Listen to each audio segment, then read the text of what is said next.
Olá, tudo bem? Está no ar mais um episódio do Diálogo 360. Aproveito para iniciar esse episódio agradecendo você que está inscrito no canal, comenta, curte, compartilha os nossos vídeos. Obrigada por fazer parte dessa minha nova jornada. Você que se interessa pelos temas, tantos assuntos abordados, interessantíssimos. Tantas pessoas inteligentíssimas sendo entrevistadas por aqui, né? Esse conteúdo, eu sei que ele é transformador e ele pode mudar, transformar a sua vida, né? Conexões, transformações. Esse é o propósito do Diálogo 360. Você se comunica conosco através do e-mail diálogo360podcast@gmail.com e eu preciso agradecer as empresas que fazem tudo isso acontecer, né? A gente depende dos patrocinadores. Agradeço a Fisiolook, a clínica de fisioterapia que está localizada na Zona Leste aqui da capital paulista. Eles estão lá na Vila Carrão. Fisiolook, @Fisiolook, lá o Instagram deles, tem o site fisiolook.com.br. Você entra em contato pelo telefone ou pelo WhatsApp, então liga ou manda mensagem pelo WhatsApp através do 11 2193 3583. Eu sei que a avaliação é gratuita, então você faz uma conversa, você vai lá, essa avaliação é uma conversa com o fisioterapeuta. Vai lá conhecer o Dr. Daniel Petrilulu, que você não vai se arrepender e eles vão atender a sua demanda de fisioterapia, reabilitação ortopédica, neurológica, RPG, pilates, acupuntura, tudo que você precisar que estiver relacionado à fisioterapia, tem lá. E também agradeço a farmácia de manipulação Empório Magistral. Afinal, todo mundo precisa de uma farmácia de manipulação de confiança. E eu recomendo a Empório Magistral. Você entra em contato com eles através do telefone 11 50 89 5123. 50 89 5123. A farmácia está localizada aqui em São Paulo, mas eles entregam em todo o Brasil. No Instagram, @Empório Magistral, e site é www.emporiomagistral.com.br. Uma equipe conduzida aí pela queridíssima doutora Silmara Spinelli, a farmacêutica responsável. Foi nosso primeiro episódio aqui do Diálogo 360, foi com ela. Também uma entrevista que vale a pena você assistir e acompanhar. E fica aqui meu grande beijo, um enorme abraço e meu muito obrigada por essa parceria. Todo mundo precisa de uma farmácia de manipulação de confiança. Então, tenha à mão sempre o contato da Empório Magistral para tirar suas dúvidas, conversar com o farmacêutico. Olha, não tem nada que se compare a essa confiança do profissional, do paciente, a empresa e o cliente, né? Então, tá aí, estão dados os nossos recados por aqui. Hoje, a gente vai ter oportunidade de falar do tratamento da obesidade, cirurgia bariátrica, reganho de peso, manutenção do peso perdido. Tantos assuntos para abordar, né? Um universo. Talvez não dê tempo da gente abordar tudo no diálogo de hoje, mas outros podem vir aí pela frente. Eu tenho o prazer de receber aqui nesse episódio a doutora Patrícia Picasso. Ela é psicóloga clínica, especialista em obesidade, especialista em cirurgia bariátrica e também em transtornos alimentares. Doutora Patrícia, obrigada por ter vindo. É uma alegria ter você aqui. Ai, a alegria é toda minha, Denise. Obrigada pelo convite. Eu estou honrada de estar aqui. Muito bom a gente poder conversar com você e falar de assuntos tão importantes, né? Que é dúvida de quase todo mundo, né? De pessoas que têm obesidade e de pessoas que também não têm obesidade, né, que convivem com outras pessoas que têm obesidade, sempre fica uma série de dúvidas. Eu tô aqui para ajudar com tudo isso. Vou começar abordando aí algo que pode até ser mais polêmico, mas a obesidade, uma forma física maior, né, então a pessoa que está acima do peso, ela é referência, ela chama atenção, todo mundo tem uma opinião sobre o prato de comida dela, todo mundo tem uma opinião sobre a rotina, o dia a dia, os hábitos, né? Ao passo que às vezes uma pessoa que nem tá saudável, mas é magro, tá dentro ali de um corpo estético padrão, como se fala hoje, pode estar se alimentando da pior maneira possível, ser sedentário e ter hábitos de vida horrorosos, mas essa pessoa não é apontada, ninguém vai dar opinião sobre a vida dela, né? E é o que acontece com o obeso, né? Quem tá acima do peso. E hoje a gente fala até de uma preocupação, não só da obesidade em si, que é um IMC ali que tem um número, precisa atingir um objetivo, mas até o sobrepeso, porque o caminho é aumentar, né? Então, assim, tá no sobrepeso, que ainda não é obesidade, tá um nível abaixo ali do IMC, mas já tem que tomar cuidado, já tem que ter cautela, tem que pensar e falar sobre isso. Vamos começar falando, então, como é, do ponto de vista da psicóloga, né, da psicologia.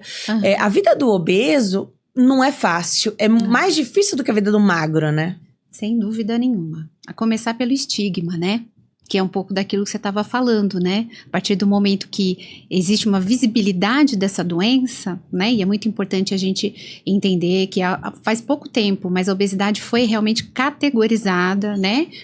Ela tem ali o CID específico de obesidade, né? Então foi categorizada como doença.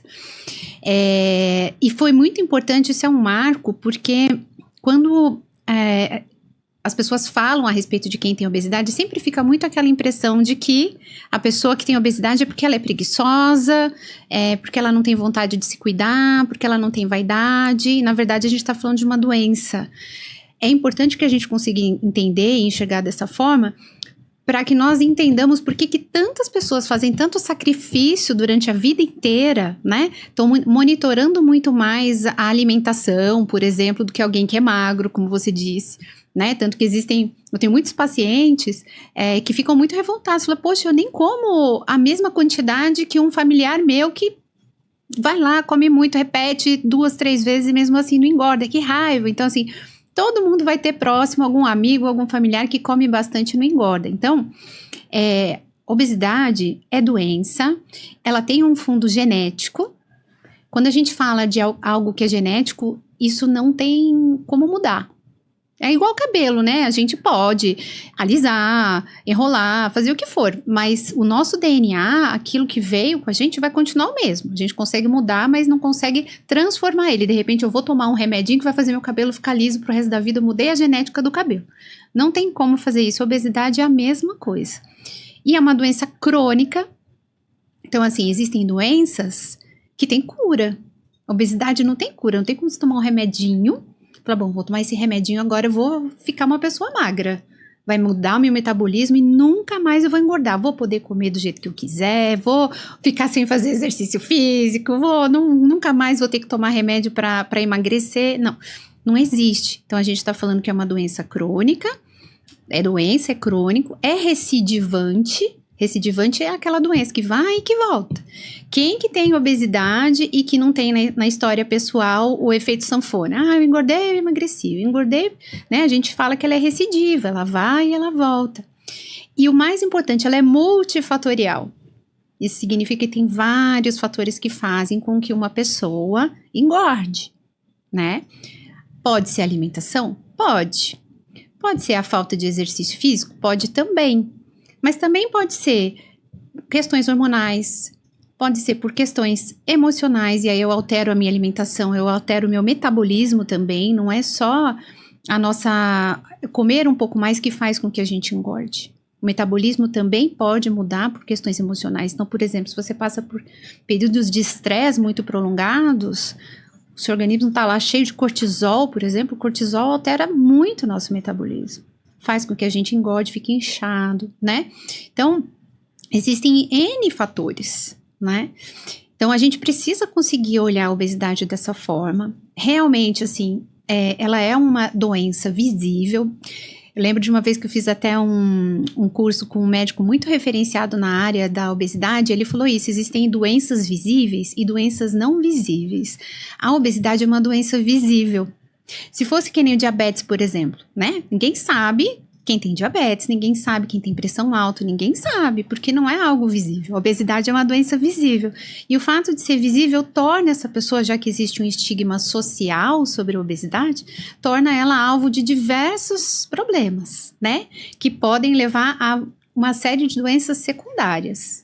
E aí a gente não está falando só de comorbidades da obesidade, por exemplo, uma pessoa que vai desenvolvendo muito obesidade, ela pode começar a ter uma pressão alta, um diabetes ou, né, enfim, N problemas, mas as doenças mentais também, elas tanto podem vir antes, então, por exemplo, eu tô com meu peso ok, e aí eu passo por um período de vida que eu entro em depressão. Questões acontecem, a depressão pode levar, né, a que eu desenvolva ali uma obesidade.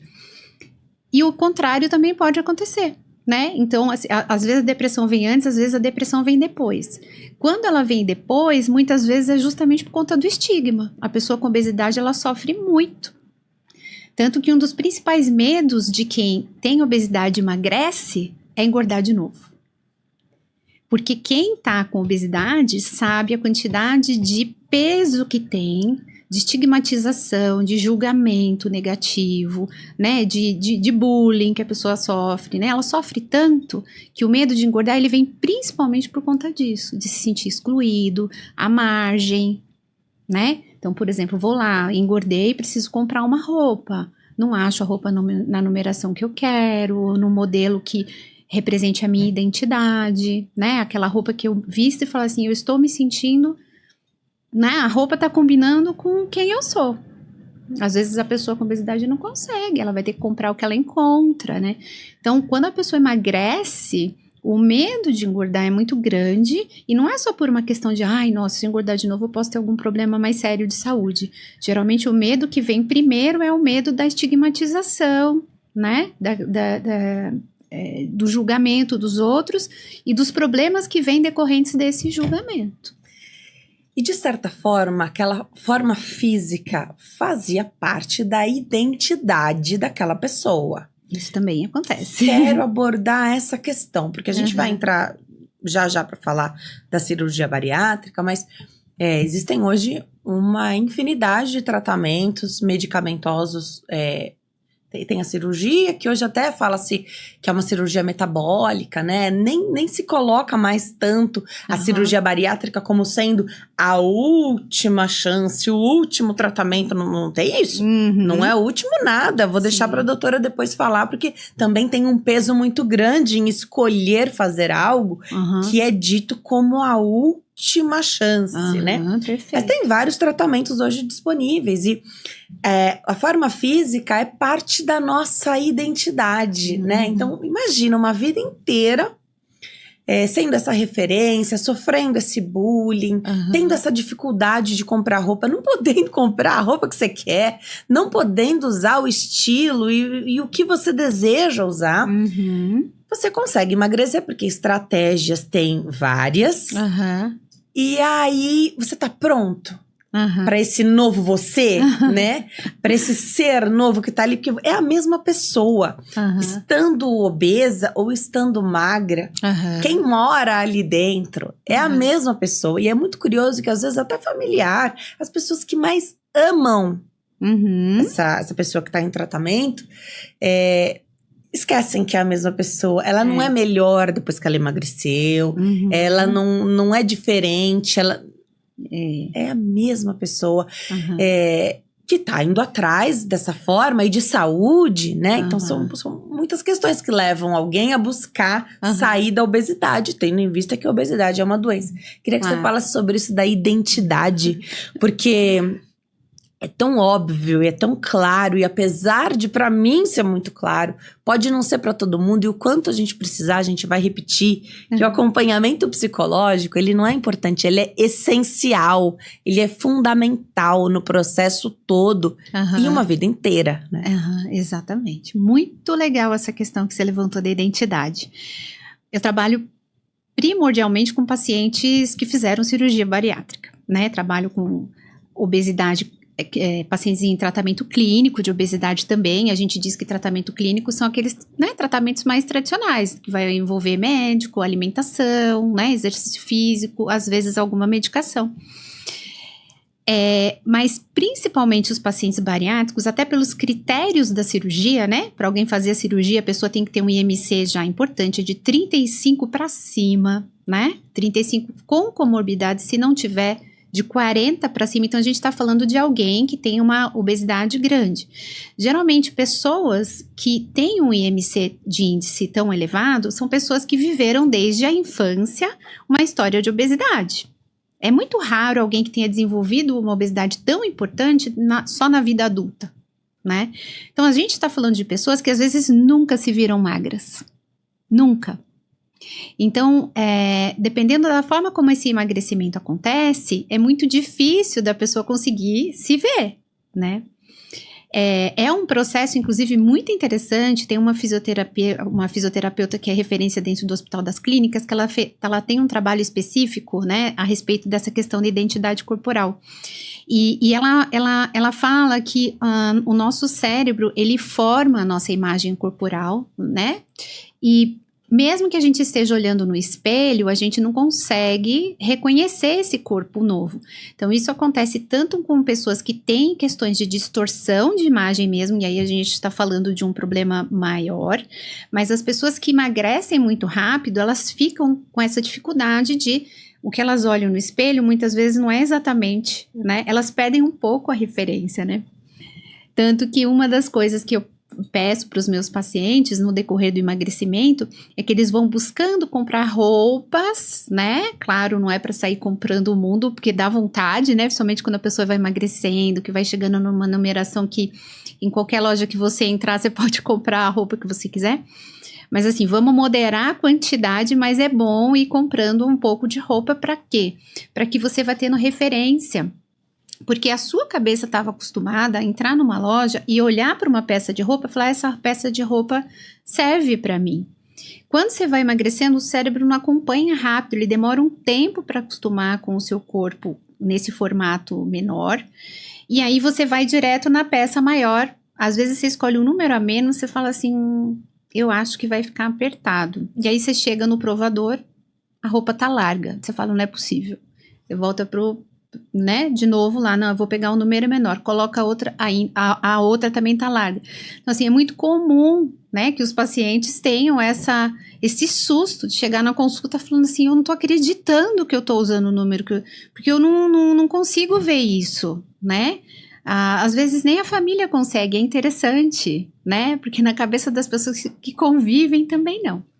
Só que às vezes também acontece depois de um tempo contrário, a família começa a monitorar muito, você tá magro demais, tá magra demais, e não sei o que, tem que parar de emagrecer, como se fosse uma coisa que tivesse também no controle da pessoa, tipo, agora começa a comer mais porque já emagreceu muito, né? E a pessoa continua emagrecendo, às vezes a família fica ali monitorando o corpo, né? O que também é muito negativo para o paciente, porque se ele está fazendo o processo da forma correta, se ele está se alimentando direitinho, né?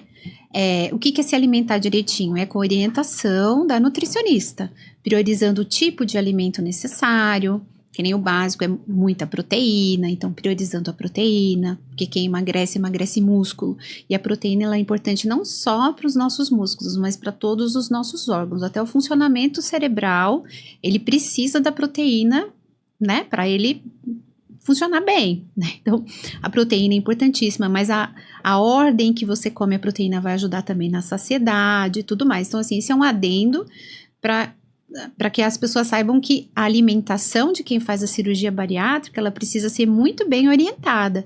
Não é que a pessoa fez a cirurgia e ela vai comer menos. E aí o prato do paciente bariátrico só vai ter menos comida, mas vai ter a mesma coisa que uma pessoa, por exemplo, que vai fazer uma dieta, que de repente vai priorizar mais salada, né, um pouco de proteína também, por exemplo, tá? Porque mesmo para as pessoas que fazem tratamento clínico, a orientação tá mudando, né, aquela ideia de, né, metade do prato tem que ser salada, outra metade vai ser um pouco de proteína, um tanto de carboidrato, não sei o quê. Então a proteína cada vez mais está sendo priorizada no tratamento clínico também. Mas o que eu tô querendo dizer com isso é que, assim, mesmo a pessoa que está fazendo tudo bonitinho, fazendo a suplementação também, quem faz cirurgia precisa suplementar o resto da vida, independente da técnica usada. Não existe a possibilidade de não suplementar, porque o seu corpo passou por uma mudança, então a quantidade de alimento que você está ingerindo é menor, e não é nem uma questão só de absorção, o organismo vai absorver menos. vai absorver um pouco menos, principalmente dependendo da técnica cirúrgica. Mas a quantidade de comida que você vai passar a comer vai ter menos nutriente do que aquilo que você precisa para você estar bem. Então, precisa suplementar. E tem certas, eu como psicóloga, né, especialista na área, quando eu pego um paciente que está com muito cansaço, que está aparentemente deprimido, eu preciso checar como é que está a suplementação dele, porque às vezes o que vai aparentar uma depressão, para mim, é uma insuficiência de vitamina, né? Uma ineficiência ali desse autocuidado tão importante, né? Então, o paciente, quando passa comigo, ele precisa também tá com os exames em ordem e tudo pra gente identificar. Senão a gente trata como uma depressão e não é. Às vezes, né? Ele tá ali com uma nutrição deficiente, então precisa melhorar. Então, mesmo fazendo tudo certinho, às vezes o organismo vai continuar emagrecendo. Então, assim, é o organismo que vai ditar o limite. Não é a pessoa que está controlando o emagrecimento dela. E às vezes quem está do lado de fora vê a pessoa emagrecendo muito e começa a pressionar. Então, a pessoa com obesidade sofre muito, porque sofre quando está com obesidade, sofre quando emagrece, sofre porque fez a cirurgia e aí tem um julgamento, ou sofre porque está fazendo algum outro tipo de tratamento. Não é fácil. Essa fala é recorrente em consultório. Nossa, a vida de pessoa com obesidade é difícil, né, doutora? Infelizmente, aí eu tô aqui para te ajudar nisso, porque, né, afeta a saúde mental. Um longo período da vida, as pessoas te identificando como aquele ou aquela que dá prejuízo no rodízio, come uma pizza inteira, aí quase que o mesmo tempo para você conviver com essas pessoas, esse mesmo grupo de novo, e agora você é a pessoa que come uma fatia de pizza, você é a pessoa que nem vale a pena ir no rodízio porque você nem come uma quantidade, né, que justifique, que se pague ali, né? E existe até uma cobrança, né? Então, mas você não... E agora? Você não come nada? Você vai comer isso? Você só come isso, esse pratinho aí? Né? A fala das avós, né? Das mães. Dá pra ensinar, porque assim, aí precisa, a pessoa tem que estar muito bem centrada, né? Quem tá nesse tratamento, nessa jornada, pra poder explicar, esse prato é o que me deixa satisfeito agora. Exatamente. Dá pra ensinar isso, porque senão a chance... eu não sei se existem números e dados, o que a gente vê é que muita gente, mesmo com bariátrica, reganha peso, sim, né? Com certeza. O corpo, mesmo com a bariátrica, ele tenta num determinado momento, a falta desse maior zelo e cuidado com a alimentação e com a saúde mental que faz com que isso chegue, porque assim... às vezes o que está externo, as pessoas dizendo, é tão grande e tão forte que... Então eu não sou mais a mesma pessoa. E eu gostava tanto de ser aquela pessoa que eu era antes. Sim, com certeza. Que aí você volta a comer, tentar, na verdade, né? Empurra e não sei, de repente o que sobrou do estômago, será que ele pode acomodar uma quantidade maior? Será que é um tecido que pode lacear? Essa é uma ótima pergunta. Tem várias boas perguntas, né? Por isso, esse assunto rende muito, né? Demais. É o que você falou, a gente poderia fazer várias entrevistas e ele não ia se esgotar, né? Então, respondendo a pergunta que você fez no final, o estômago, ele pode sim esticar, mas ele jamais vai ser do tamanho que ele era antes. Perfeito. Jamais, porque existem duas principais técnicas cirúrgicas que são feitas hoje, que é o bypass e a sleeve, né? A sleeve, ela só faz a redução do estômago, não mexe na parte intestinal, e o estômago fica reduzido em mais ou menos, né? Se tira 80% da porção do estômago, né? Que estava ali.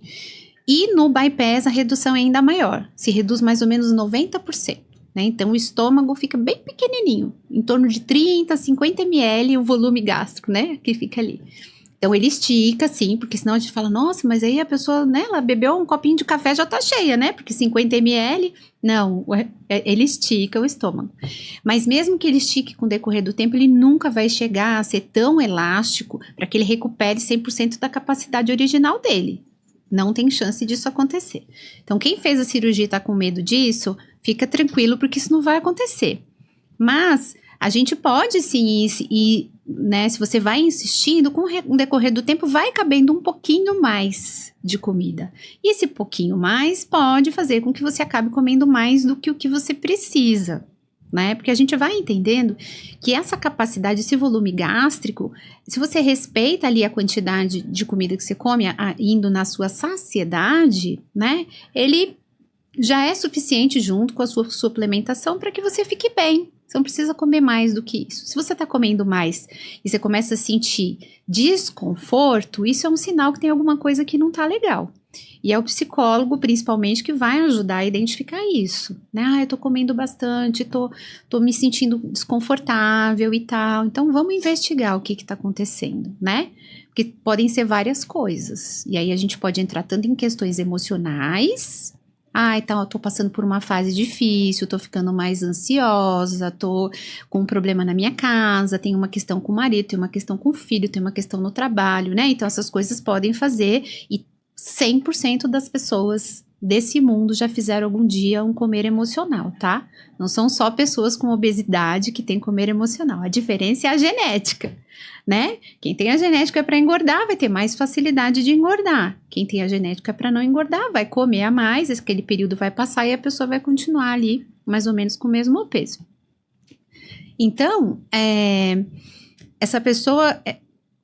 O estômago vai esticar um pouquinho, mas o mais importante, além da questão da saciedade, é o psicólogo que vai estar ajudando nessa orientação, né? De, olha, vamos entender o que está acontecendo para a gente ajudar aí na raiz, né? Então, assim, eu tô ansiosa pelo quê? É por causa disso. Ok, então vamos olhar um pouquinho mais para isso. Vamos ver que saídas que existem para melhorar esse sintoma. É uma coisa que está fora do meu controle, eu não consigo. Ok, então a gente vai trabalhar com técnicas para ajudar a melhorar a sua ansiedade desse momento. Vamos, enquanto essas questões que você não pode resolver, vamos pensar já na luz do fim do túnel. Tudo isso vai ajudando a diminuir a ansiedade para melhorar a forma como a pessoa come, né? E aí, eu tô falando do emocional. Agora, se a gente entra no mental, aí a gente tá falando de outras questões. A gente pode estar falando, inclusive, de transtornos alimentares, né? E o transtorno de compulsão alimentar é um transtorno mental, né? É um transtorno alimentar, mas de ordem mental. Então, a gente tem que buscar entender se é isso mesmo, se tem diagnóstico, para buscar fazer o tratamento específico, né?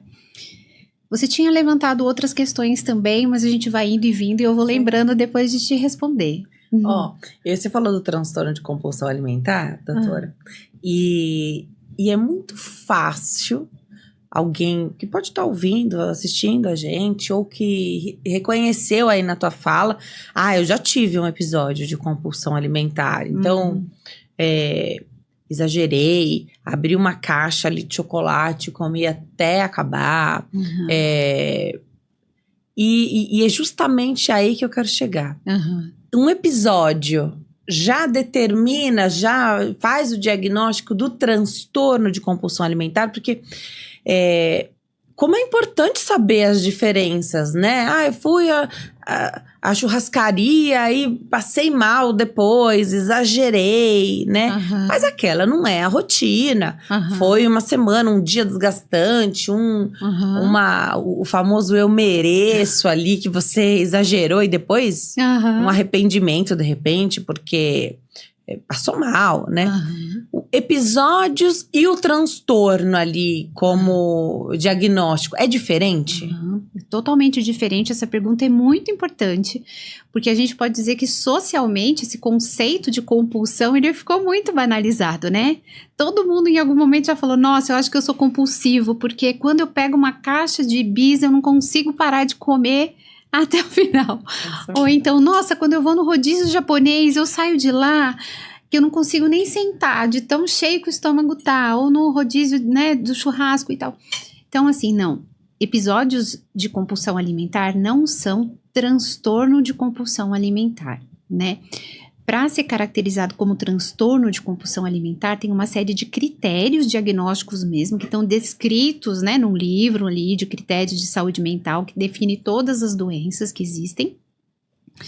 E dentre esses critérios, eu posso citar alguns, por exemplo, porque se a pessoa tiver alguém em casa ou ela mesma estiver passando por isso, ela pode ter algum indício que fale, não, eu realmente preciso buscar ajuda, né? Então, por exemplo, a pessoa que tem um transtorno de compulsão alimentar, ela vai fazer isso várias vezes. Então, ela vai ter que fazer pelo menos uma vez por semana por 3 meses seguidos. Então, assim, esse é um critério meio que já ajuda a, né, fazer um corte. Ok, mas como são esses episódios, né? Então, se eu for na churrascaria uma vez por semana durante 3 meses e eu tô lá comendo, né? Desse jeito, saindo, passando mal, eu tenho? Não, também não é só isso, né? Geralmente, o transtorno de compulsão alimentar, ele é muito caracterizado por um descontrole, um impulso. E dificilmente tem prazer envolvido. Que isso é algo, assim, muito importante. Uma pessoa que está passando por uma crise, um episódio ali, ela tem transtorno de compulsão alimentar, ela vai comer uma quantidade muito grande de alimento, maior do que outra pessoa comeria numa mesma situação, um intervalo de tempo muito curto e dificilmente ela vai escolher coisas prazerosas. É diferente de você ir na churrascaria, tô comendo por prazer, entendeu? Eu amo tá lá, eu vou lá, eu como muito e tal, acabo exagerando. Não, quem tem um transtorno de compulsão alimentar, abre lá o armário, a geladeira e come o que encontra na frente. E as pessoas, tem algumas pessoas que relatam, inclusive, uma certa desconexão consigo próprias, sabe? Como se elas estivessem tendo quase que um transe ali. Elas se desconectam e elas simplesmente comem. É um ato impulsivo, dificílimo de controlar e com o que tiver na frente.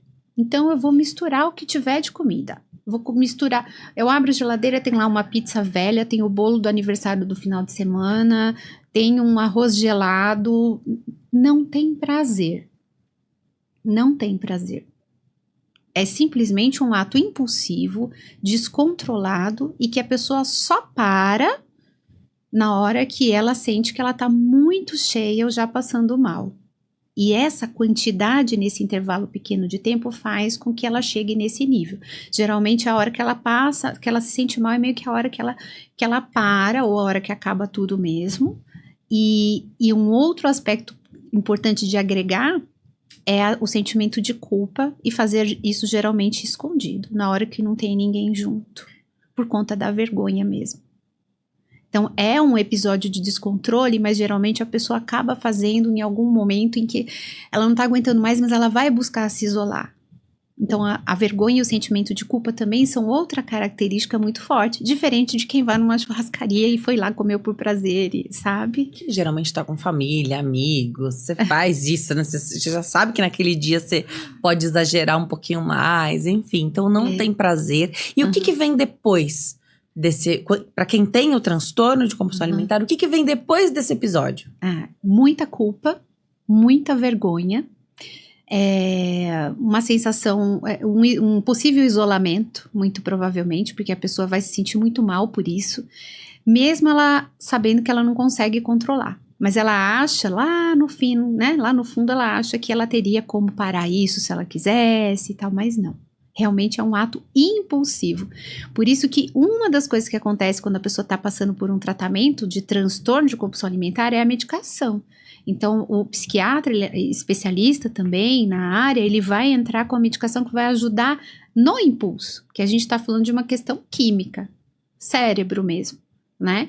E junto com isso, o psicólogo especialista em transtorno alimentar e o nutricionista também, especialista em transtorno alimentar, vão ajudar, né, a fazer todo um reconhecimento disso, identificar gatilhos, identificar formas de diminuir o risco dos impulsos acontecerem. Então, é uma série de ações para ajudar a pessoa a ter menos gatilho, melhorar o impulso, quimicamente falando, melhorar hábitos para que a pessoa vá reconhecendo as possibilidades de ter gatilho para o descontrole. Então, é um tratamento e é um tratamento muito difícil. Muito difícil. E ainda é importante citar uma outra coisa que é difícil da gente ver, né, sendo falado. Só quem sabe um pouco de transtorno alimentar vai poder falar a respeito disso.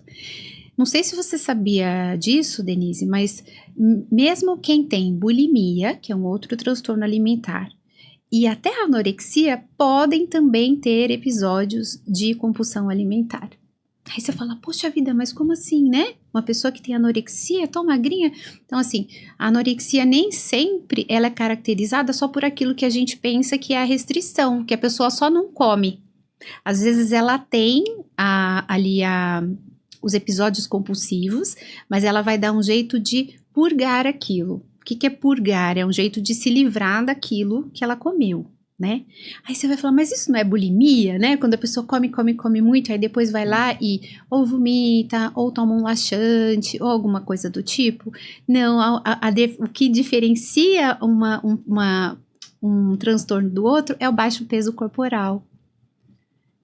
Quem tem anorexia, uma das principais características é o baixo peso corporal. Quem tem bulimia, não. Então, a pessoa tem episódios compulsivos, purga também, né? Ela vai dar um jeito de se livrar daquilo que ela comeu, mas o peso corporal geralmente é normal. E a pessoa que tem o transtorno de compulsão alimentar, não. A pessoa, ela vai ter os episódios compulsivos, mas ela não vai purgar. Por isso que se ela tiver a genética, porque não é todo mundo que tem transtorno de compulsão alimentar que engorda, só se ela tiver a genética para engordar. Se ela tiver genética, ela engorda. Então, dentro assim, se a gente olhar assim, e se a gente for falar de pessoas que têm obesidade, qual seria o índice aí de quem tem obesidade que talvez pudesse ter um transtorno de compulsão alimentar? Nesse público é muito maior do que na população em geral. Né? Porque se a pessoa tem uma ingesta maior, a tendência é que, se ela tem a genética, que ela acabe tendo um ganho de peso mesmo, né? Então, a gente está falando de 7,5% a 30% das pessoas que têm obesidade podem ter transtorno de compulsão alimentar. E na população em geral, o índice é de 1,5%. E tem que tratar, né? E isso ajuda a elucidar, ter enxergar isso, né? Os profissionais engajados conseguindo enxergar isso, ajuda demais, porque tem remédio que é mais direcionado para um tipo de problema, exato, ou para o transtorno de compulsão alimentar, né? Ou para o padrão alimentar também, né? Isso. Que difere, que é diferente entre os obesos e que ter isso claro ajuda na escolha do tratamento. Perfeito. Né? Então, como é importante ter, o psicólogo faz parte da equipe multidisciplinar que compõe o tratamento da obesidade, seja ele clínico, então, ou com mudança de hábitos somente, ou mudança de hábitos mais remédio. E também para as pessoas que já compõem os critérios para cirurgia bariátrica e estão esperando as liberações. Eu quero entender, nesse grupo da cirurgia bariátrica, qual o papel do psicólogo nessa equipe, porque no fim é você que libera. Como que funciona isso? É uma responsabilidade muito grande, porque essa pessoa tem que estar preparada para as mudanças que vêm à frente. Não basta querer ter essa mudança de vida, ela tem quase que se enxergar nesse novo processo antes mesmo de operar. E saber que não vai fazer a cirurgia e depois nunca mais vai ver a doutora. Exatamente. Ao contrário, tem que engajar mais ainda. Explica pra gente essa questão no grupo da cirurgia bariátrica. Tá. Então, geralmente, quando o paciente chega no meu consultório e ele não teve nenhuma orientação anterior de alguém de, olha, psicólogo também faz parte do tratamento para obesidade, né? Que é uma coisa rara, infelizmente, da gente ouvir falar. Mas, puxa, não tem como você pensar na obesidade sem pensar como que tudo isso refletiu e reflete na vida dela, desde o comportamento alimentar, né? Então, como eu estou me alimentando, como que as emoções afetam a minha alimentação, até na outra ponta, transtorno alimentar mesmo, né? Então, geralmente, quando alguém chega no meu consultório, para fazer uma avaliação para cirurgia bariátrica, é porque foi encaminhada por alguém, por algum parceiro de saúde, né? E a pessoa chega e olha, eu vim aqui para pegar o meu laudo da cirurgia bariátrica. Só vim buscar, Só viu? vim buscar o meu laudo. Como é que funciona, né? Você vai só me dar um papelzinho e tal. E aí eu começo a explicar tudo, né? Todo o processo. Falando, olha, você não veio para pegar um laudo, você veio para fazer uma avaliação. O que é essa avaliação? E aí eu explico tudo que eu vou avaliar dentro dos critérios esperados, né? De que a pessoa esteja apta para poder fazer a cirurgia. Mas eu deixo muito claro que a avaliação não é o preparo, né? Então, tem muitas equipes que a gente trabalha que nem sempre você vai conseguir fazer um número de sessões que seria o adequado para que a pessoa avalie e já se prepare. Então, o que acontece é que muitas vezes você vai fazer a avaliação, que é aquilo que está incluído no protocolo daquela equipe, por exemplo, mas o que eu faço é esclarecer muito o paciente já durante a avaliação pontos que me chamaram a atenção e que podem ser prejudiciais, tanto no sentido de, olha, você ainda não está pronto, né? Não que não tenha os critérios, porque os critérios, eles são muito... mais técnicos, né? Isso, exatamente. Muito mais técnicos. Atingiu o IMC, já tentou alguma vez fazer algum tratamento clínico mais conservador? Isso, exatamente. Técnico, né? Do ponto da saúde mental o quanto que a pessoa tem a capacidade de entendimento de tudo que vai acontecer. Vários critérios, né, importantes. O quanto que ela é dependente de alguém, por exemplo, porque ela vai precisar ser responsável, né, para cuidar dela mesma depois da cirurgia, porque é uma mudança anatômica para o resto da vida. Olha, então, que importante isso, porque as pessoas costumam não pensar. Não costumam pensar nisso, inclusive, para decidir, para escolher, quando é possível fazer essa escolha, o melhor momento de operar, né? Exatamente. Então, tem vários critérios importantes. Eu explico para a pessoa que esses critérios podem ser todos atendidos, mas isso não significa que ela esteja pronta para o que vai acontecer. Legal.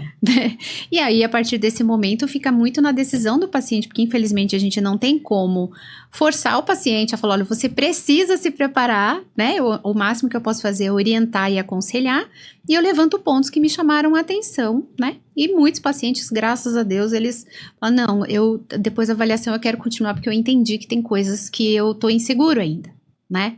Não é que a pessoa não vá fazer a cirurgia, mas é que o prognóstico dela não vai ser bom se ela não se preparar. E mesmo preparado, depois da cirurgia, tem muitas coisas que acontecem que a pessoa sofre. Pode se sentir um certo arrependimento. Ai, será que eu fiz a coisa certa? Porque isso aqui tá difícil, né?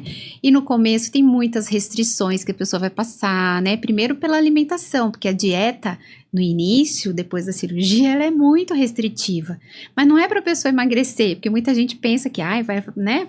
Líquido é pra pessoa emagrecer rápido.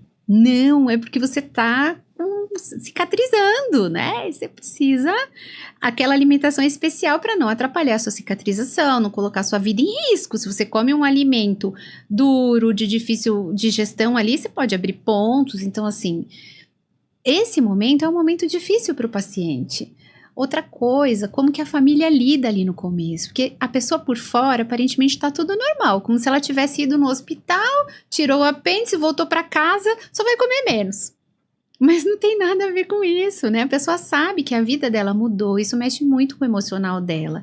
Às vezes a família nem sempre consegue ser positiva e acolhedora, né? Consciente nesse sentido. Então, às vezes, a pessoa tá lá na primeira semana de cirurgia, só nas aguinhas, nos caldinhos, e a família resolve fazer churrasco, chamar pizza, pedir lanche, né? E a pessoa tá ali tentando, né? Tá difícil pra ela também, né? Tá difícil, mesmo que seja a pessoa mais decidida do mundo e consciente. Não, eu fiz, eu me preparei, tudo. Essa colaboração da família é essencial. É muito importante o apoio, sabe? E sempre que o paciente se prepara, eu busco fazer uma sessão, pelo menos, com a família para explicar, tirar dúvidas, orientar da importância desse apoio. Porque faz muita diferença. O paciente apoiado, ele evolui muito melhor também. E outra, quando a família adere bem, geralmente isso melhora a saúde da família inteira, porque se essa pessoa estiver fazendo um trabalho bem legal, ela estiver bem envolvida no tratamento dela, ela vai começar a mudar a forma como ela se alimenta, e isso vai afetar a família inteira.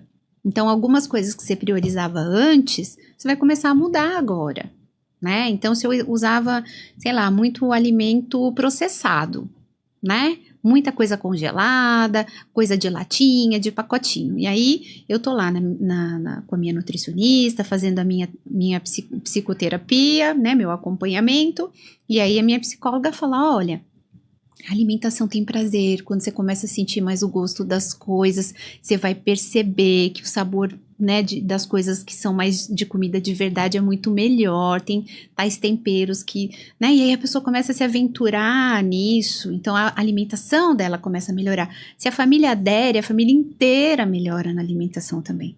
Agora, quando a família não adere, e pior, às vezes ainda começa a fazer uma pressão, tipo, olha, quando que você vai começar a comer normal? O normal é a comida antiga. Nunca né? mais vai comer o que era antes, né? Isso não quer dizer que é uma perda, e isso passa muito pela cabeça do paciente. Nunca mais eu vou comer normal, né? É que o seu normal não tava normal, né? Aquele normal não era um normal bom. Isso, agora é o normal bom. Agora é o normal bom. Que nem outro dia eu tava conversando com uma pessoa que eu conheço, porque eu também sou paciente bariátrica, né? E eu tava falando pra ela da minha alimentação. E ela tava falando, nossa, eu sou viciada em McDonald's, não sei o quê. E eu falei, poxa, faz muito tempo que eu não como mais essas coisas. Aí eu falei de outras coisas que eu não comia. Ela, ai, mas que vida chata, não sei o quê, né? Eu falei, não, você não tá me entendendo. Eu falei, não é que eu não como hambúrguer mais, não é que eu não vou comer uma batata, não é isso. É que eu dou prioridade, por exemplo, a comer um hambúrguer que tem sabor, que ele é, né, que é usado com ingredientes, né, melhores, né, e tal. Falei, depois que você começa a comer essas coisas que tem sabor, que tem carne de verdade, que tem um tempero ali que foi feito com carinho, né, uma coisa mais individualizada, e aí você vai comer um fast food, você fala, meu Deus, tá parecendo borracha com maionese isso aqui. Você começa a sentir mais o sabor. E por que eu vou querer voltar para aquele normal? Se o meu normal hoje é muito mais gostoso, colorido, saboroso, né, saudável. Então essa é a proposta. Não é que você fique com a sua alimentação restritiva como se você fosse fazer uma dieta para o resto da vida, né? É para você ter uma alimentação de qualidade, né? Uma alimentação que você sabe que faz bem para você e faz bem para o seu paladar. Tem que ter prazer. Isso é essencial. Sem prazer, a gente não consegue sustentar nenhuma mudança alimentar. E muitas vezes, quem tá de fora, ou essa família que não tá vivendo esse processo junto com a pessoa, pensa que o problema tá em ter prazer na alimentação também. Olha como gosta, né? Olha como gosta de sentar na frente de um prato de comida, né? E não é isso. A mudança vai ser feita, mas vai continuar tendo prazer em se alimentar bem. Só que tinha prazer em se alimentar de qualquer coisa. E agora o prazer vai ser na boa alimentação, na nutrição de verdade. Eu adorei que você explicou o motivo pelo qual os primeiros dias, já existe uma dieta antes do dia da cirurgia, né? Isso. E depois da bariátrica tem uma dieta líquida importante. Não é raro, é bem comum ouvir assim: se eu tivesse feito essa dieta, não precisava nem operar. Então. Não é pra emagrecer. Eu adorei que você esclareceu isso, doutora, porque popularmente se fala também, só tô tomando líquido, né? Entender o motivo, entender os processos é fundamental. E aí, infelizmente, não é só a pessoa que tá passando por aquilo. Ela precisa educar a família. Às vezes você não vai conseguir fazer isso com a família expandida. Mas fazer isso com as pessoas que moram junto com você já vai ser de grande ajuda, né? Que convivem, né? E infelizmente, às vezes a gente encontra pacientes que não querem contar para os familiares dentro de casa, porque vão enfrentar algum tipo de julgamento ou resistência, né? Então, a presença do psicólogo é muito importante, principalmente por isso também. Então, assim, vamos conversar sobre isso, né? Vamos ver o quanto que você consegue, porque esse apoio vai ser importante, né? E é importante você também ser cuidado pelas pessoas, né? E principalmente mulheres e mães têm muito esse hábito. Não vou contar, porque senão aí vão ficar preocupados comigo, porque daí, né, vai mudar a rotina, não vão querer que mude a alimentação, sabe? Muitas resistências, né?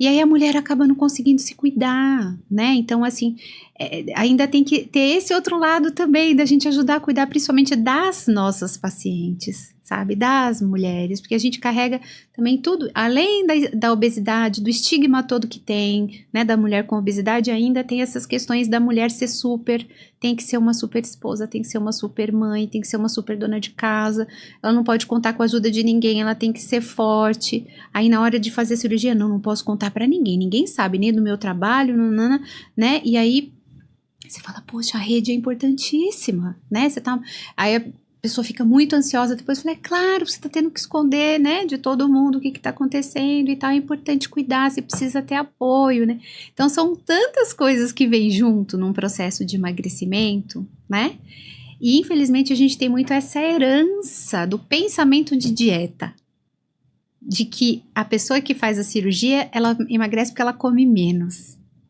E aí, quando o paciente ele vem cru, ele aí não foi preparado e tudo, primeiro você tem que ajudar ele a ressignificar o pensamento de dieta, porque a impressão que ele tem é que a cirurgia é como se fosse uma dieta melhor, né? Eu não vou tomar remédio, mas eu vou emagrecer porque eu vou fazer uma cirurgia porque eu vou comer menos. E o resto? Então, assim, passei pelo período de alimentação líquida, depois eu vou comer normal. Tipo, vida que segue, tudo igual. Só que não. A cirurgia bariátrica, a proposta dela é uma mudança de vida. É uma ressignificação, né? Eu uso metaforicamente muito o exemplo do bebê. É como se você tivesse acabado de nascer agora, vida nova. Então, a primeira coisa que o bebê faz é tomar o líquido, né? Para ele acostumar ali, né? Tanto que o leite materno, ele tá aí para isso, porque vai, né? Amadurecendo todo o corpinho do neném. A gente também. E a gente também vai acostumando. Então, ok, tem uma questão de cicatrização, mas metaforicamente é muito legal, porque a gente está começando uma vida nova mesmo. E os sabores das coisas também ficam diferentes muitas vezes, né? Por vários motivos diferentes, desde hormonais até o emagrecimento da língua, Denise. É mesmo? Que pode aumentar a sensibilidade das papilas gustativas que a gente tem na língua. Então, as coisas que às vezes não eram tão saborosas, você começa a sentir um sabor novo, diferente. E aí a importância do mindful eating, né? Que é você comer devagar, sentindo os sabores. Você fala, meu Deus, isso nunca pareceu tão gostoso. Então aquele famoso, eu não gosto disso, depois da bariátrica é uma vida nova. Pode fazer mudar. Introdução alimentar de novo. É isso Porque mesmo. você pode sentir prazer, sim. Não gostava muito de alimentos verdes, folhas, legumes, verduras. Pode ser que você passe a adorar, porque o paladar vai mudar. E o contrário também. Então, esse treino, essa conversa, estar preparado para o novo, né? Mudar. Exatamente. Dói, né? É difícil. Você estava acostumado de um jeito que podia ser muito dolorido e sofrido, mas era o lugar que você conhecia, né? É isso mesmo. Era o teu conhecido. Eu tenho um post para sair, inclusive, falando sobre isso. Como é difícil mudar um hábito. A gente tende a ir para esse lugar do conforto. E não é assim, é coisa de gente preguiçosa. Não é. O nosso cérebro, ele é todo programado para gastar o mínimo de energia possível. O cérebro, o corpo inteiro, né? Quanto menos energia gasta, melhor. Quando você precisa incorporar um hábito novo, o tanto de energia que você tem que colocar. Se alguém chegar para você e falar assim, Denise, você precisa começar a beber mais água. É um hábito só. O quanto que você vai ter que toda hora pensar nisso para você incorporar isso como hábito novo, para você atingir, sei lá, a meta de água que você quer começar a ter porque disseram que é importante. A gente está falando de um hábito bobo. Imagina você mudar uma série de hábitos, o quanto que isso é difícil, o quanto de gasto que você vai ter que ter de atenção, de planejamento, às vezes de deixar de fazer outras coisas para priorizar aquela outra coisa. Então, assim, é um baita de um, né? Então, mudar hábito é difícil, né? E quando a gente fala de uma vida nova, a gente está falando de uma série de hábitos para mudar. Então, não é uma tarefa fácil.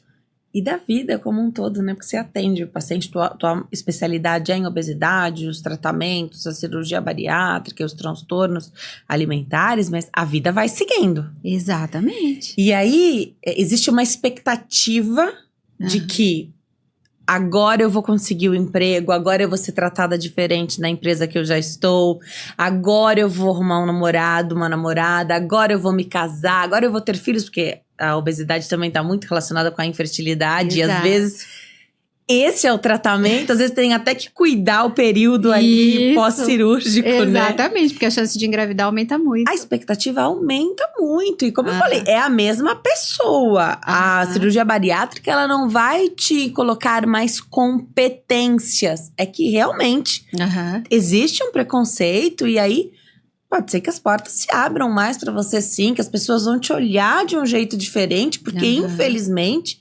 existe muito preconceito. Exato. Velado muitas vezes, mas ele existe. A vida segue e tudo isso está sendo tratado pela psicóloga, né? Exatamente. Toda essa transição. Então, olha a quantidade de itens que a gente está falando. Desde o básico, comportamento alimentar. Então, vamos olhar como é que você se alimenta. Até estilo de vida. Hábitos entra dentro de estilo de vida. Que é a coisa mais difícil de mudar do que estilo de vida? Mudar de estilo de vida, às vezes, é mudar até de emprego. Porque o seu emprego não está te ajudando. Ou porque é muito longe, ou porque é muito estressante, né? Então, assim, caramba, eu preciso começar a rever minha vida profissional. Porque muito do meu estilo de vida está baseado no lugar ou do jeito como eu trabalho. Então, tudo isso é foco do trabalho do psicólogo também, né? Melhorar as relações sociais dentro da família, fora da família, né? Se tiver transtorno, então, alimentar, né?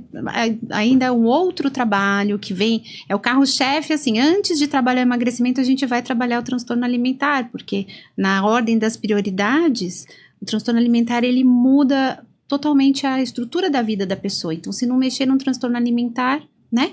É que o emagrecimento acaba vindo de carona, né? Quando você vai trabalhando o transtorno. Mas o foco principal é esse. Então, assim, é uma gama enorme de coisas para serem trabalhadas ali. Essa transição de identidade, como você falou bastante, super bem, que mexe muito. Então, quem eu sou agora? Quem sou eu nesse corpo, né? Principalmente se a pessoa tinha uma referência sendo uma pessoa gordinha. Então, assim, nossa, era tão engraçado, agora emagreceu, ficou sem graça, né? Então, assim, tá, mas eu era só uma pessoa engraçada, né? Era a isso que se resumia. Então, as piadas que eu fazia antes, piada de gordo que eu fazia, agora eu não faço mais, ou eu não faço de um jeito tão engraçado, eu já não sou mais uma pessoa tão querida, tão legal, né? Isso pode mexer tanto com a pessoa a ponto dela inconscientemente querer até engordar de novo, por conta de se sentir excluída. E o contrário também acontece, a pessoa emagrece, ela começa a ter tanto reconhecimento, portas abertas, valorização e tudo, que ela pode desenvolver um pânico de engordar. E aí ela pode desenvolver vários comportamentos ruins. E outros transtornos alimentares. Outros transtornos alimentares, uma anorexia, uma bulimia, alcoolismo, né? Que a gente também Existe uma questão, acho que bem importante da cirurgia bariátrica com o maior consumo de bebida alcoólica, né? Tem. Existe porque muitas vezes, assim, não é o termo certo, mas as pessoas costumam usar muito o termo deslocamento. É como se houvesse um deslocamento de compulsão. Se antes eu tinha compulsão por comida, agora eu vou ter compulsão por álcool, né? Então não vamos falar de um deslocamento, eu usei só para contextualizar, mas assim, é como se aquela necessidade e os recursos, né, que eu tinha antes, então se a comida me ajudava como recurso mesmo, para me acalmar ou para qualquer outra questão, eu não tendo mais a possibilidade de fazer isso com comida, ou porque eu não quero engordar, ou porque não cabe mais, né, e tudo, às vezes eu vou pro álcool, eu posso ir para compras, eu posso ir até para academia. Então tem gente que passa 4 horas por dia na academia, e aí você fala, nossa, que maravilha, né? E você fala, opa, mas espera aí, né? E tem um nome para o transtorno da academia, né? Que é vigorexia, não é isso? Isso, vigorexia é quando a pessoa quer ficar muito forte, exatamente. Ou seja, tudo que é demais sobra, né? Tem um outro transtorno muito interessante chamado ortorexia, que também parece contraditório, que é quando a pessoa se alimenta bem demais. Aí você fala assim, nossa, mas tudo vira transtorno? Meu Deus do céu, se a pessoa vai pra academia, né? Não, mas aí a gente tá falando quando passa do limite. Ortorexia, que nem teve o caso uma vez que a gente discutiu, é uma pessoa que foi fazer uma viagem de navio e ela levou todas as refeições que ela ia fazer durante a viagem do navio.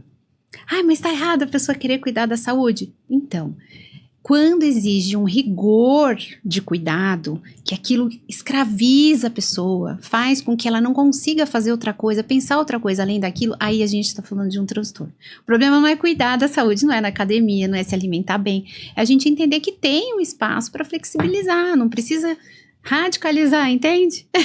Então até aquilo que parece, né, ser bom, ser só bom, quando é exagerado também não é bom. A gente podia ficar muitas horas conversando aqui, mas você acredita que já estamos no final? Passou muito rápido, não passou? Meu Deus do céu, não acredito. Muito. Passou muito rápido. Eu vou deixar o contato da doutora. E no Instagram, você vai encontrar as demais maneiras de entrar em contato com ela, tá? @psi.patipicasso. @psi.pati com Y, Picasso, do jeitinho que tá escrito na sua tela. Seu trabalho é lindo, doutora. Para terminar essa entrevista, você contou pra gente que você também é uma paciente bariátrica, né? Você passou pela cirurgia bariátrica. O quanto isso impactou a tua prática clínica como psicóloga? 150%. Porque eu já era psicóloga há 15 anos quando eu fui fazer minha cirurgia bariátrica. E eu não tive uma orientação muito esclarecida, né? Então, eu fui uma psicóloga que recebeu a orientação de que eu tinha que ir em X profissionais para buscar os meus laudos, né? Tá. Você vai precisar desses laudos para que a gente possa encaminhar para o convênio para fazer sua cirurgia. Foi isso que eu fiz. Entre eles tinha um laudo psicológico, né? E eu procurei uma pessoa que eu já conhecia. Eu sou psicóloga, conheço várias psicólogas. Falei, eu preciso de uma avaliação para fazer a cirurgia e tal. A pessoa foi lá e fez uma avaliação usando teste super padrão, né? Ok. Fiz a minha cirurgia, já logo nos primeiros dias eu falei, meu Deus, isso não é brincadeira, né? Então eu fiquei nervosa, eu fiquei irritada, né? Então quem acabou me ajudando foi a minha nutricionista, porque ela tinha um perfil um pouquinho mais acolhedor. E aí quando eu tava com medo, eu falei, meu Deus, acho que a minha cirurgia não tá dando certo, porque eu tô fazendo tudo certinho, mas eu não tô emagrecendo, tem alguma coisa errada. Que o meu metabolismo, ele demorou um pouco pra responder, sabe? E aí ela, fica tranquila, você tem um ano inteiro para você emagrecer, o seu corpo tá assustado. Então ela foi me dando algumas orientações assim bem bacanas e com acolhimento, e aquilo foi me ajudando. Mas eu precisava de muito mais, eu precisava do trabalho de uma psicóloga ali. E aí eu falei, gente, não é possível isso. E aí comecei a estudar mais, aí logo em seguida fui convidada a compor uma equipe de um cirurgião bariátrico, com quem eu trabalho até hoje, e fui sedenta por informação e conhecimento da área da bariátrica. Aí estudando sobre a área da bariátrica, falei, gente, não tem como não fazer um curso para entender melhor de transtorno alimentar, porque eu tô lidando com um público onde a incidência de transtorno de compulsão alimentar é muito alta, e eu preciso conseguir identificar isso, para que uma pessoa que tenha transtorno não corra o risco de fazer cirurgia sem se preparar. Você imagina uma pessoa ter um episódio de compulsão, logo depois ela pode ir a óbito, né? Então eu falei, gente, é uma responsabilidade enorme. Aí fui fazer Ambulim no Hospital das Clínicas, em equipe multidisciplinar, porque eu amo trabalhar em equipe, com as parcerias, porque todos os profissionais de equipe são importantes, e o paciente precisa desse acolhimento, desse trabalho conjunto, porque como eu falei logo no começo, a obesidade é multifatorial, e eu posso ser uma psicóloga incrível, mas eu nunca vou ser uma médica incrível, nem uma nutricionista incrível. Meu paciente, ele vai precisar, né, desse apoio da equipe inteira, para que ele prossiga bem, né, no desenvolvimento dele, do emagrecimento dele. Parabéns pelo seu trabalho, viu? Obrigada. Você realmente é uma profissional diferenciada. Obrigada por ter vindo aqui, concedido essa entrevista. Eu tenho certeza que foi transformador para quem está assistindo e que muita gente precisava ouvir o que você disse hoje. Que bom. Obrigada, viu? Não tem satisfação maior para mim do que saber disso. Venha sempre. Obrigada, viu? Eu que agradeço. Nosso propósito é esse, né? Conectar, transformar. Obrigada a você que chegou até aqui. Deixa o seu like, coloca o coraçãozinho aí no gostei, compartilha esse vídeo, esse material, esse conteúdo com quem precisa dessa informação e fique sempre aqui conosco. Essa foi mais uma edição, mais um episódio do Diálogo 360. A gente fica por aqui porque a vida é feita de diálogos e conexões. A gente se vê no próximo. Tchau. Tchau.